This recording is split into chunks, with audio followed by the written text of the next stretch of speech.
نے کوئی پوچھا انہیں کوئی موتنے نہیں آتا ان کے منہ پہ اب نا.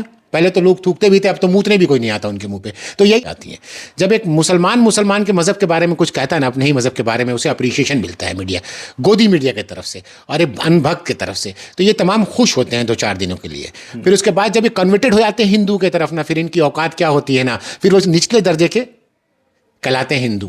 آپ اس سے پہلے اٹھا کے دیکھ لیں, ایک رضوی تھا, وسیم رضوی صاحب تھے, کتنا کچھ کیا انہوں نے. جب ہندو بنے کوئی پوچھا انہیں کوئی موتنے نہیں آتا ان کے منہ پہ اب نا. پہلے تو لوگ تھوکتے بھی تھے, اب تو موتنے بھی کوئی نہیں آتا ان کے منہ پہ. تو یہی حال روبیکا صاحبہ کا بھی ہوا. اب آتے ہیں کہ 2014 سے پورے ہندوستان میں نا ٹی وی پہ نا ایک فریم سیٹ تھا. فریم کیا سیٹ تھا؟ جس کی داڑھی ہے, جس کے سر پہ ٹوپی ہے, اسے ملا کا خطاب دیا گیا. ملا کا خطاب ایسے نہیں ملا ہے, مولانا کا خطاب ایسے نہیں ملتا ہے. مولانا کا خطاب کے لیے آپ کو کتنا ہی پڑھنا پڑتا ہے. یہ ایک ڈگری ہے اور یہ ایک پڑھائی ہے, اس کے بعد اچیو کرتے ہیں آپ مولانا کا تخلص یا لقب یا ٹائٹل. بات سمجھے. مگر یہ جو میڈیا ہے نا, جو گودی میڈیا, اسے نا اور جو ان بھکت ہے نا, اس مولانا اس داڑھی کو نا ایک گالی بنا دیا تھا, نعوذ باللہ. میں اس لیے بات کر رہا ہوں, جو وہ بچہ وہاں کھڑے ہو کے جب بات کر رہا تھا, جب وہ بچہ کھڑے ہو کے وہاں بات کر رہا تھا, وہ کیا بات کر رہا تھا؟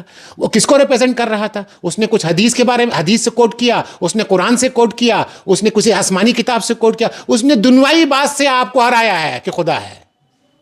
اس نے تو قرآن اور حدیث کوڈ ہی نہیں کیا پورے اسپیچ میں.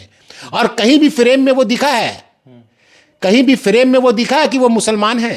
وہ پورے فریم میں ہندو, مسلم, سکھ, عیسائی, جین اور تمام کے تمام مذہب کو وہ لیڈر تھا وہاں پر, اور تمام کے تمام مذہب کا وہ قائد تھا, وہ تمام کے تمام مذہب کا وہ وہاں پر نمائندہ تھا, اور تمام کے تمام مذہب کو وہ دکھایا کہ میں ایک تمام کے تمام مذہب میں خدا ہے. اس نے یہ بات کو ثابت کی. آپ